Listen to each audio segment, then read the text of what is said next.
It started with a letter. A plain, white envelope slipped halfway under my front door like it had been left in a hurry. No return address. No name on the front. Just my own name, written in a shaky hand I didn't recognize. I almost tossed it into the pile of junk mail, but something made me tear it open. Inside was a single sheet of paper with 5 words that stopped my heart cold. She lied. Ask about the baby. That was it. No explanation, no signature, just those words written in a rushed scrawl. For a full minute, I stood frozen in my hallway, staring at the paper like it was a bomb about to go off. I hadn't thought about Nora in months. Not really. Sure, there were nights when her memory would claw its way back into my head, but I'd done my best to bury it all.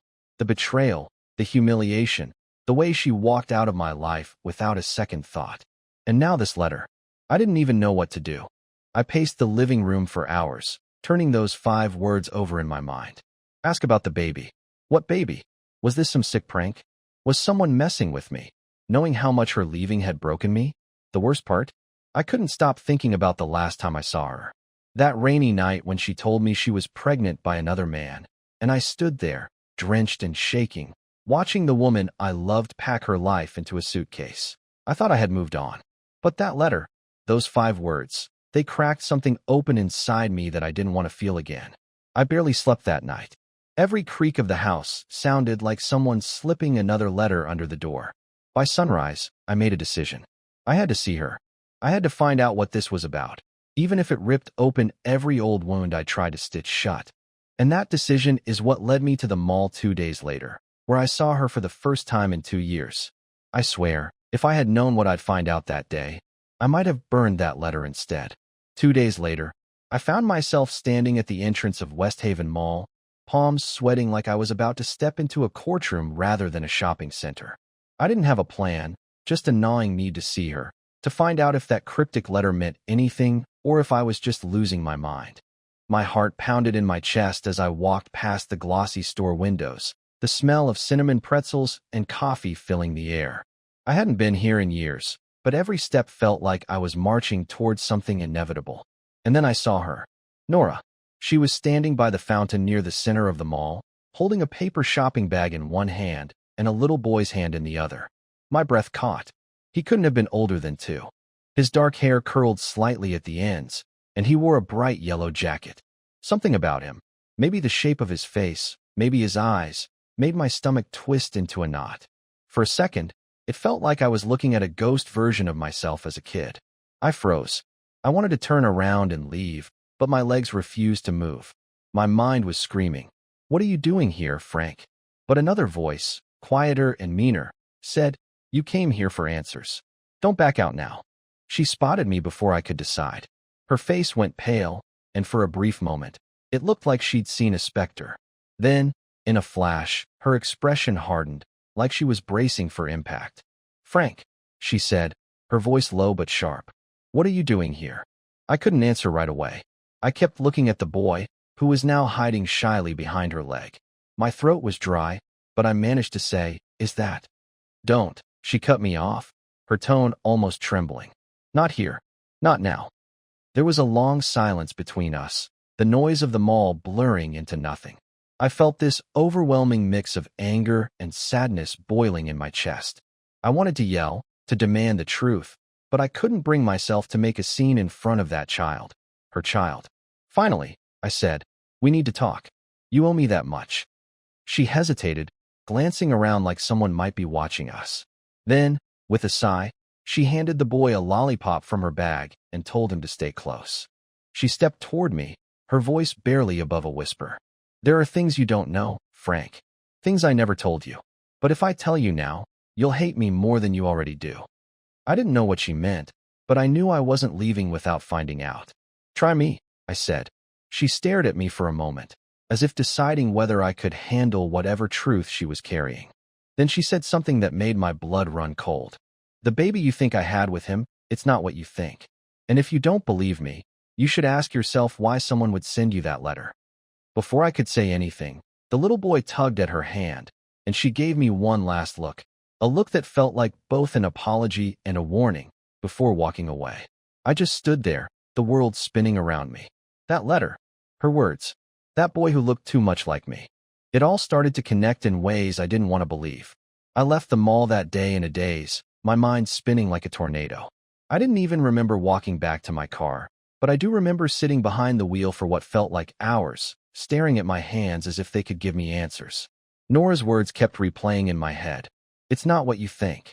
Ask yourself why someone would send you that letter. I couldn't let it go. That night, I tore my apartment apart looking for anything I might still have from the days before she left. Old photos, texts, even bank statements. I wanted to find some kind of clue. I ended up digging through a dusty box I'd shoved into the back of my closet 2 years ago, the one with our wedding pictures and the anniversary card she used to write. It was painful, flipping through those memories, seeing her smile frozen in time, back when I still believed we were happy.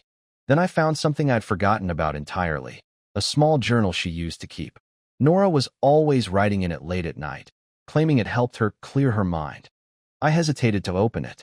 I knew it was wrong, but curiosity crushed my hesitation. I started flipping through the pages, my eyes catching pieces of sentences that didn't make sense. At first, it was just mundane things, work stress, recipes she wanted to try, random thoughts. But halfway through, the tone shifted. There were entries I didn't understand at all. Cryptic things like, I wish I could tell Frank the truth, but it's not safe yet. Or they promised this would all be over soon, but I don't trust him anymore. Safe from what? Who was him? My hands were trembling as I read further. One entry, dated just 2 weeks before she left me, stopped me cold. If he ever finds out what they did to me, it will destroy him. I can't protect both of them forever. I read that line over and over until the words blurred. Protect both of them? Was she talking about me? Was she talking about that baby? The worst part was that I didn't even know what they meant. Who the hell were they? By midnight, I was pacing the apartment like a madman. I wanted to call her, but I didn't even have her number anymore. I tried searching for her on social media, but she'd vanished. No accounts, no trace of her name. It was like she'd gone off the grid. Then I remembered the letter. Someone had slipped it under my door, which meant someone knew about her. Someone wanted me to dig deeper. The idea of a stranger knowing more about my own ex-wife than I did burned like fire in my chest. I couldn't shake the feeling that I was being toyed with, that maybe this was all some elaborate setup. The next day, I drove back to the mall. I didn't even have a real plan, but some part of me hoped I might see her again, or at least that boy. I sat in the food court, sipping bad coffee and pretending to read a newspaper, my eyes scanning every passerby like a paranoid detective. And then I saw something I wasn't expecting. Nora's bag, the same one she was carrying when I saw her 2 days ago, sitting on a bench near the fountain. No Nora. No child. Just the bag. I walked over cautiously, my pulse thundering in my ears. I called her name softly, but there was no response. Inside the bag was something that nearly made me drop it. A single manila envelope with my name written on it again, just like the first letter. I didn't open it there. I grabbed it, rushed out of the mall, and drove home like I was being chased. When I finally opened it, I found not just a letter, but a photograph. The letter read, "You need to understand who she's hiding from. Start with this." The photograph was worse than anything I could have imagined. It was a picture of Nora, holding that same boy, standing next to a man I had never seen before. But this wasn't some happy family photo. The man's face was blurred, like it had been smudged out on purpose, and behind them was a car I swear I'd seen parked near my apartment last week. I stared at that photograph for what felt like an eternity, my fingers trembling as if the image itself was alive and pulsing with secrets. The blurred face of the man sent chills down my spine. It wasn't just some random guy. There was something deliberately hidden, something someone didn't want me to see. And then there was that car. The dark blue sedan parked in the background with a dented front bumper. I wasn't imagining things. I had seen that exact car parked across from my apartment more than once over the past few weeks. At the time, I dismissed it as coincidence, but now? Now I felt like I was being watched. I threw the photo on the table and paced my apartment like a caged animal, my mind racing with questions I didn't have answers to. Who sent me this? Why were they tracking Nora? And why involve me, after all this time? I wanted to believe this was all some twisted prank, but deep down I knew better. The way Nora looked at me in the mall, like she was afraid of something bigger than just our past, was burned into my memory. I tried to sleep that night, but every creak of the apartment, every distant car engine outside made me jump. I kept replaying our conversation, her half warning, half confession. There are things you don't know, Frank, things I never told you. What could be so terrible that she'd rather vanish from my life than tell me the truth? By morning, I couldn't take it anymore. I decided I needed to find her. I didn't care if it made me look like a lunatic.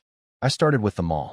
I spent hours sitting in my car, watching the entrances, scanning the crowds for her or that little boy. Nothing. Later, I went to her old workplace, a small marketing firm she used to rave about. The receptionist gave me a strange look when I asked for Nora. She leaned forward, whispering like she was afraid someone might overhear. She hasn't worked here for a long time. I'm not sure where she is now. But, she paused, biting her lip. If you're looking for her, you should be careful. I saw her once a few months ago, and she looked different. Scared. She told me not to tell anyone she was in town. Scared. That word clung to me like a shadow. Scared of who? Or what? I left the office and sat in my car, gripping the steering wheel so tight my knuckles turned white.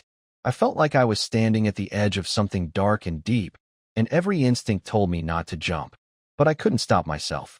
That night, as if things weren't already strange enough, I heard a noise outside my apartment.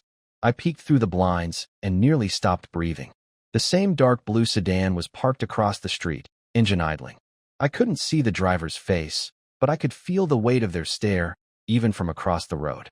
I grabbed my phone and snapped a photo of the license plate, but just as I did, the car slowly rolled away and disappeared into the night. By this point, paranoia had me by the throat. I barely slept, just sat at my kitchen table, staring at that photograph of Nora and the boy, trying to decipher the blurred face of the man like some kind of code. The next morning, I received another envelope under my door. No knock, no sound, just there. Inside was a note that read, "If you want the truth, go to the old rail yard tomorrow at 9 p.m. Come alone." My gut told me this could be a trap, but the part of me that needed answers, the part that couldn't stop seeing that little boy's face and wondering if he was mine, didn't care about the risk. I knew I was going. The following day felt like it lasted a week. Every hour crawled by with the weight of dread pressing down on me. I couldn't eat, couldn't focus on anything except that note and the photograph still sitting on my table. The old rail yard. 9 p.m. I must have read those words 100 times, debating whether I was about to walk into something I wouldn't come back from. But what choice did I have? If I didn't go, I'd be stuck in this endless loop of questions, haunted by the image of Nora's face and that little boy who might or might not be mine. By 8:30, I was already driving through the outskirts of town, the glow of streetlights fading as I approached the industrial district. The rail yard was mostly abandoned now, just a graveyard of rusting freight cars and decaying warehouses. The closer I got, the more my gut twisted with the kind of fear that makes every nerve in your body scream to turn back. Still, I pulled my car into the shadows, parked it behind a stack of pallets, and waited. For a few minutes, all I could hear was the wind howling through broken windows and the distant hum of the highway. Then I saw it, a figure stepping out from behind an old freight container, a hood pulled low over their face. They walked toward me slowly, hands visible, but I stayed tense, ready to bolt if this went sideways. "Frank," the figure called softly. It was a man's voice, calm but urgent. "Who are you?" I shot back, my voice cracking slightly. "Did you send me those letters? What do you know about Nora?" He stopped a few feet away, lowering his hood just enough for me to see his face. I didn't recognize him, but he looked rough, late 30s maybe, with dark circles under his eyes like he hadn't slept in days. "I don't have much time," he said. "And if I tell you everything here, it'll put both of us in danger. But you need to understand something. Nora isn't who you think she is. And that boy changes everything." My pulse spiked. "What are you talking about? She left me for someone else." "She?" "No," he interrupted sharply. "She didn't leave you because she stopped loving you. She left to keep you safe. She's been running from someone powerful, someone who won't hesitate to hurt anyone connected to her. That's why she cut you out. That's why she didn't tell you the truth about the child." I took a step closer, my hands clenched. Are you saying the boy is mine?" The man's silence said everything I needed to hear. Before I could process it, a sudden noise cut through the night, the screech of tires on gravel. Headlights flared at the far end of the rail yard. The man's eyes went wide with panic. "They found us," he hissed. "Get out of here. Now." I barely had time to react. He shoved an envelope into my hands and ran toward the opposite side of the yard as the car doors slammed and footsteps echoed. I turned and bolted, sprinting back to my car with my heart pounding like a drum. I could hear voices shouting behind me, but I didn't look back. I drove away so fast I nearly lost control on the first turn. When I finally got home, shaking and sweating, I opened the envelope he'd given me. Inside were several documents, old hospital records, some birth certificates, and a photo of Nora in what looked like a hospital bed, holding a newborn baby. And there it was. My name. Father, Franklin Hale. I sat on the floor of my apartment, staring at that single line of text until the words burned into my brain. All this time, all these years, I'd been grieving the loss of my marriage while my own son was out there, hidden from me. But the documents weren't the end of it. At the bottom of the envelope was another note, scrawled hastily in black ink. If you want to see them again, find me before they do. I'll contact you. I didn't sleep that night. I sat on the living room floor with the envelope spread out in front of me, staring at the documents like they might rearrange themselves and tell me this was all some terrible mistake. But no, my name was there in black and white. I was a father. For 2 years, my son had been out there in the world, and I hadn't known a thing about him. The rage that hit me was unlike anything I'd felt before. I wasn't just angry at Nora for keeping this from me. I was furious at myself for not seeing the truth, for believing her lies when she told me that the baby was someone else's. But under the anger, there was fear. Who were these people chasing her? Why did she have to hide so completely? And why did that man at the rail yard risk himself just to tell me the truth? The sound of those tires screeching, the voices yelling in the dark, they weren't random. They were organized, hunting her like wolves. By morning, I made up my mind. I couldn't just sit here waiting for another cryptic letter or some stranger to appear in the shadows. I had to find Nora, not just for answers, but because I couldn't shake the feeling that she and my son were in real danger. I started by trying to trace the hospital records. There was a name on one of the forms, St. Clair's Medical Center. I called them, pretending to be looking for paperwork related to my own son's birth. But the nurse on the line got cagey the moment I mentioned Nora's name. She said their records were sealed due to privacy concerns and that I'd need legal authorization to access them. It felt like a dead end, but something in her tone told me she knew more than she was letting on. The next few days were a blur of paranoia. I noticed the same blue sedan parked a few blocks from my apartment more than once. Every time I walked to my car, I scanned the street, convinced someone was watching me. I even caught myself checking behind me when I went out for groceries. It felt like stepping into some noir movie where I was the idiot who didn't know he was already in over his head. One night, just as I was about to fall asleep on the couch, my phone buzzed with an unknown number. I answered, and there was a pause before a low voice whispered, "Stop looking for her. If you love your son, stay out of this." Then the line went dead. My blood ran cold. I didn't even know how they got my number. Whoever they were, they weren't just following Nora. They had their eyes on me now, too. I spent the next day in a fog, turning those words over in my head. Stay out of this. As if I could.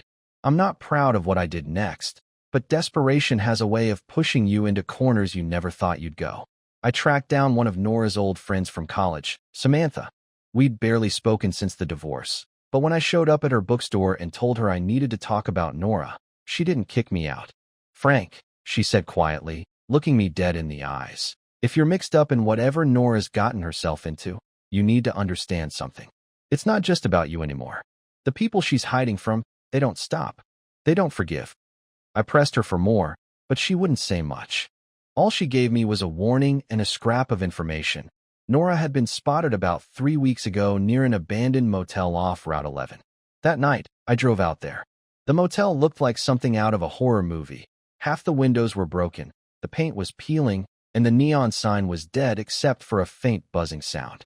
I didn't expect to find anything, but I checked the rooms one by one. In the third room, the door was slightly ajar. Inside, I found a child's stuffed toy, a little brown bear with one eye missing. It felt like a message. Or maybe it was just my heart trying to see meaning where there wasn't any. But holding that toy, I knew I was getting closer. What I didn't know was that someone had been watching me the entire time, waiting for me to leave. The night I found that stuffed bear at the abandoned motel, something inside me shifted. Up until then, this whole nightmare had felt surreal, like I was stumbling through someone else's story. But holding that little toy, worn and frayed in a way that screamed of small hands and bedtime hugs, I realized this wasn't just about me trying to make sense of my past anymore. This was about my son, my flesh and blood. The idea that he might be scared, maybe even in danger, sent a wave of determination through me that drowned out any fear. I was ready to burn the world down if it meant finding him. But I wasn't alone. As I left the motel, I had this prickling sensation at the back of my neck, the kind that makes you turn around even when you don't want to see what's there. At first, I thought I was just imagining things, that my mind was eating itself alive with paranoia. But then I saw it. The faint reflection of headlights in the cracked glass of the motel's office window. A car had pulled in, slow and deliberate, like a predator circling prey. I didn't stick around to find out who it was. I slipped out the side entrance, hard hammering, and crouched behind a collapsed fence until the car rolled past. It was the same blue sedan. The same damn car I'd seen outside my apartment. This wasn't coincidence anymore. Whoever these people were, they knew I was digging. I kept low and made my way to the woods behind the motel, crouching there in the shadows as I watched two men get out of the sedan. I couldn't hear what they were saying, but I didn't need to. The way they were moving told me everything. They were searching for me. One of them even pulled out a flashlight and started sweeping the area, shining the beam into the empty rooms, kicking open doors like they knew someone had just been there. My heart raced as I watched them pick up the bear I'd left on the floor. One of them turned it over in his hands, then tossed it aside like garbage. I stayed hidden until they got back in the car and drove off. But that moment burned itself into me. These guys weren't just looking for Nora. They were tracking me now too. Whatever she was running from, I was officially in the crosshairs. When I finally made it back to my car, I found another note tucked under my windshield wiper. No envelope this time. Just a scrap of paper with scrawled handwriting that made my blood run cold. You're closer than you think. Don't trust anyone. Not even her. I drove home like a madman, every set of headlights behind me making me grip the wheel tighter. When I finally got inside, I locked every door and window, but it didn't help. I couldn't shake the feeling that someone was already watching me. I kept checking the peephole, half expecting to see that sedan parked outside again. That night, I decided to look through the documents from the mysterious man again. I noticed something I hadn't seen before, a phone number scribbled on the back of one of the hospital forms. It was partially smudged, but I dialed it anyway. After 3 rings, someone picked up. No greeting, just silence. Hello, I said, trying to keep my voice steady. Who is this? Do you know where Nora is? A raspy voice finally answered, but it wasn't Nora. If you want her alive, the voice said, stop chasing shadows. Meet me tomorrow night. Alone. Same place as before. Then the line went dead. I didn't sleep. I couldn't.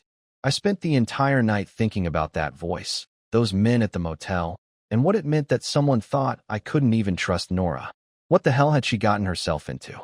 And what if I was too late to save her? By the time the sun came up, I had made my choice. I was going to that rail yard again, no matter what. But this time, I wasn't walking in blind. I needed a plan. I needed to know exactly what I was dealing with. And that's when I decided to go through the last piece of evidence I hadn't touched yet. The small flash drive that had been taped to the back of the photograph. I hadn't even noticed it before, but now I plugged it into my laptop with shaking hands. What I found on that drive made me realize just how deep this went, and how dangerous it really was. The flash drive contained a single folder named for Frank. My hands trembled as I clicked it open. Inside were videos, documents, and scanned letters, pieces of a puzzle I didn't even know I was solving. The first video was shaky, as if recorded on a phone, but when it started playing, my breath caught in my throat. It was Nora. She looked exhausted, dark circles under her eyes, but she was alive, and she was speaking directly to me. Frank, she began, her voice cracking. If you're seeing this, it means they've found you too. I never wanted you in this mess. I lied to you because I thought it would protect you, but I couldn't tell you the truth without putting you at risk. The baby, our son, he's yours, Frank. I left because the man I was involved with, before I knew I was pregnant, was dangerous. He's not the father. He never was. But when I tried to break free from him, things got complicated. She paused, taking a shaky breath.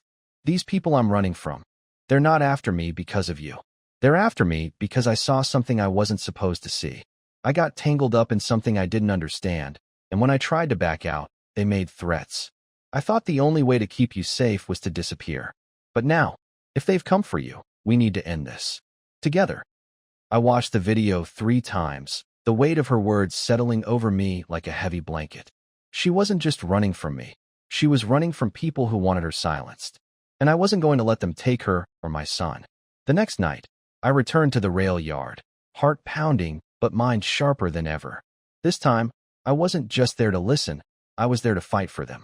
I parked my car in the shadows and waited. When the hooded man from before stepped out, I stood my ground. "They're coming," he said without hesitation. "But we can stop this if we act fast.